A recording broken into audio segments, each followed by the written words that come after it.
मोनिका, काल संध्याकाळपासून ओवी उपाशी आहे. तिच्या पोटात अन्नाचा एकही कण नाहीये. तिची अवस्था काय झाली असेल मला बघवत नाहीये. मग नको बघूस. आपल्या डोळ्यांना जे बघवत नाही, ज्याने त्रास होतो तिकडे बघायचंच नाही. आणि ती उपाशी आहे. पण तुझं काय?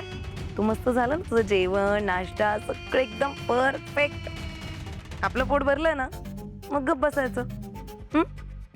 आणि तुम्ही जे काही वागलात ना, त्यानंतर मी त्या ओवीला जी काही शिक्षा दिली आहे खोलीत कोंडून ठेवण्याची, ही खूप साधी शिक्षा आहे. ठीक आहे. आणि नशीब समज तू वाचलीस त्यातून, तिला एकटीला शिक्षा दिली, नाहीतर तुझी सुद्धा तिच्यासारखीच अवस्था असली असती, उपाशी. मोनिका, लहान जीवाशी असं वागू नये ग. रात्रभर एकटी त्या अंधाऱ्या खोलीत आहे ती. रडून रडून काय अवस्था झाली असेल तिची.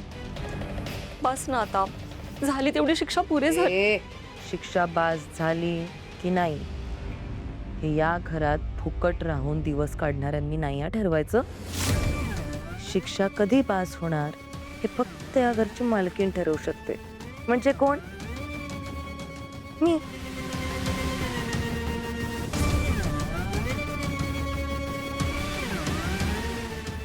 मोनिका, आणि समज आता जर सारंग इथे आला आणि त्याला जर कळलं की तू ओवीला रात्रभर त्या खोलीत कोंडून ठेवलं होतंस तर?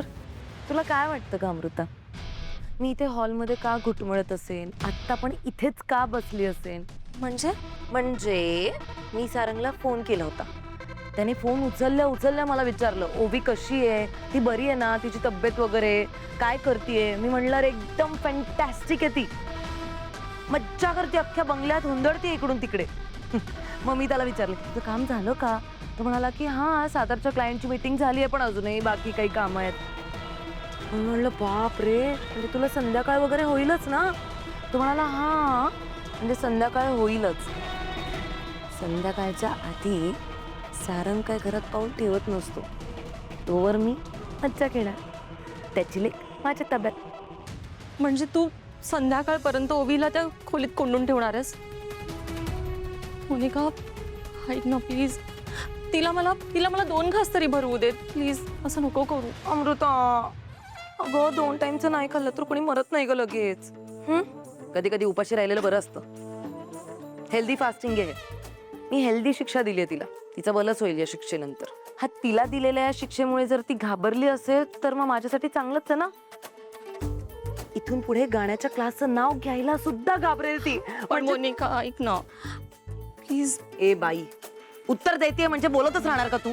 पिरपीर पिरपीर पिरपीर, डोकं दुखायला लागलं माझं बोलून बोलून. जा आता तुझ्या फेवरेट जागेत आणि माझ्यासाठी कडक कॉफी घेऊन ये. जा. तुला पण कोंडून ठेवू का तिच्यासोबत त्या खोलीत? हा, तोंड काय बघतेस? जा म्हणलं ना मी.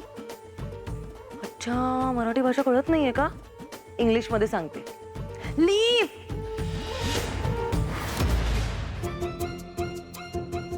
मस्त सारंगा कवर फिरायला जा. सिंहगडावरती मस्त मस्त आईस्क्रीम मिळते. आईस्क्रीम काही मला विसरू नको. अरे काय डोळे फुटलेत का? हा, गाडी कशी चालवायची माहित ना तुला? चल मागे घे, मागे घे.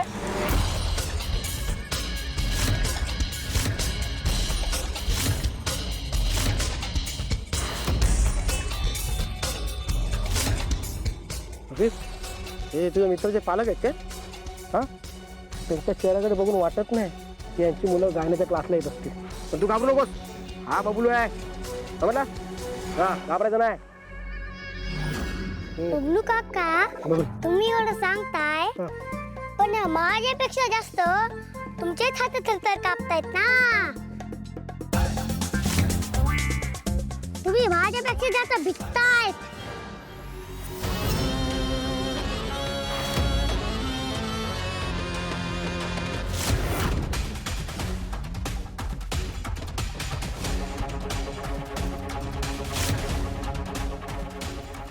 रतन शेठ, ओळखीच आहे, माझे मित्रच आहे. मला वाटतं तुम्ही गुंड आहेत. गुंड्यात असतो की ओ. पण तुम्ही काळजी करू नका. त्या दिवशी बेगावात ह्या रतनला सुपर हिरोनी जाम झोपला होता. अभिरा इकडे कट्टे. अरे तू इथं गुरुकुल मध्ये लपून बसलास काय? हा अरे तुला कुठे कुठे नाही शोधला मी अख्खा बेळगाव पालता घातला कोल्हापुरातल्या सगळ्या गल्ल्या पालत्या घातल्या अरे पेट्रोल डिझेल किती महाग झालाय माहितीये का तुला तरी सुद्धा तुला आम्ही शोधतोय आणि तो इथं पुण्यात असा उंदरा सारखा लपून बसलायस हा तू कशाला आलास रे इथे हा छान असेल तर निघून जा ए, अबीर थांब ना अबीर. तुम्ही सोडा सुपर हिरो आले ना परत तुझी बँड वाजवतील हा चल जोक मारतो की रे तू हा काय म्हणाला कोण सुपर हिरो तुझा तो सारंग सातरंग बेरंग तो माझा काही करू शकत नाही जा सांग तुझ्या त्या सारंग सातरंग बेरंगला या वेळे बे उलटो रेडी येऊन आलो की रे ए बाई बाई बाई बाई थांब थांब थांब थांब. ऐक ना अरे तू रेडी होऊन आलायस मी रेडी नाही ना हा आणि जो काय मॅटर आहे ना तो मोठ्या लोकांमध्ये सोडवू ना लहान मुलांना कशाला त्रास देतोय जाऊ दे त्याला लहान मुलांना जाऊ दे. जा बाबा तू ये, ये. हे बिनव्याजी उदारे माझी की नाही या अबीर बरोबर खूप मोठा जुना हिशोब असतो म्हणतो मी अरे खरे तुम्ही नुसते बघा तर बसलात की रे हा की रे या बिनव्याजी उदारीला म्हणतो मी अबीर सोड अबीर ए सोड ना अरे काय नुसते झटापट करता म्हणतो मी ए अबीर सोड सोड संपून टाका की उदारी फटाफट म्हणतो मी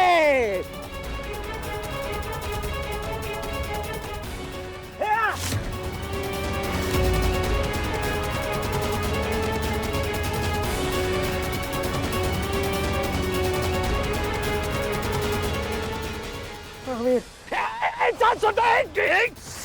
धर ह्याला धर सोड सोड अबीर बबलू काका अबीर तुम्ही सुपर हिरोला फोन करा अबीर अबीर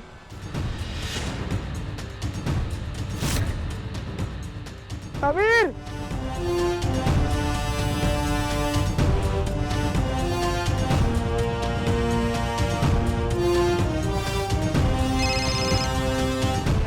बबलू पोचलास तू सिंहगड रोडवर अबीर आहे ना सोबत सारंग दादा लोचा झालाय हा अबीरला उचलून घेऊन गेलेत कोणी अरे तू ते बेळगावला रत्तनला मारला होतास ना